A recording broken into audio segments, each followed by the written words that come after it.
Magsimula na tayo sa... Yan. Siyang nagmahal sa kanilang pamilya. Sabi, trust in the Lord with all your heart. Buong puso talaga. Magtiwala sa Panginoon. And lean not unto your own understanding. In all your ways, acknowledge Him, and He shall direct their path. Iyong mga plano sa buhay, gagawin niya maging maayos kapag mayroon din tayong Panginoon, siya maghawak sa atin.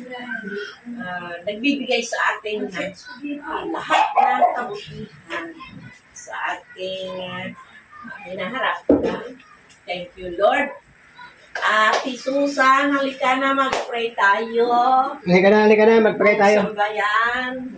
Uy, mag-pray na tayo. Jordan, halika na, mag-pray na tayo. Sige. Amin na ikaw ang aming Diyos at tagapagligtas. Ikaw ang Diyos na the great healer sa buong sambayan na ito.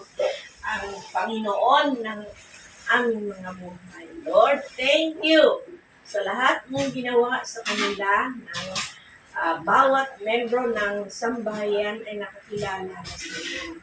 Lord, pati po Panginoon ang pangangailangan nila araw-araw. Ikaw, Lord, at siyang nagbibigay. At sa buhay ni Kim, salamat po na mayroon siyang nakukuhang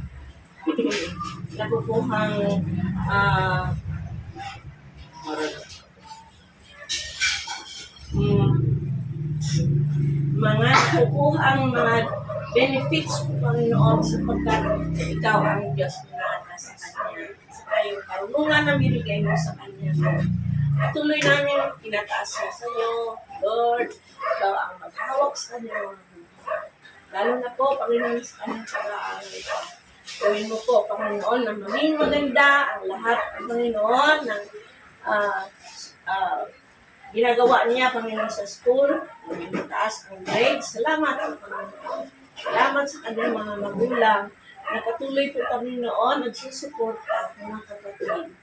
Lord, sa kami na maging matagumpay ang buong pag-aaral ng kanyang mga magulang, mga kapatid. Salamat, Lord, na ikaw ang hari sa buong sambayan ito. Salamat. At papalain mo pa ang buong buhay ng Panginoon. Ang lahat ng Panginoon, ng kanyang mga naisin sa buhay ay pagtagumpayan mo po.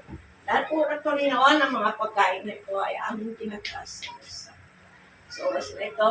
Maraming salamat. Pagpapalain mo po ang mga pagkain na ito.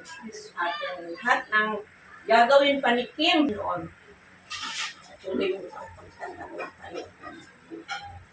Lahat po Panginoon ng mga araw sa kanyang mga buhay ay patuloy mo po ang pagpapalala. Kimberly, patuloy kang manghawakan sa pangatuloy ng siya. Diyos na magbibigay sa iyo ng pagtatagumpay. Thank you, Lord. Pangalan ni Jesus. Amen. Amen.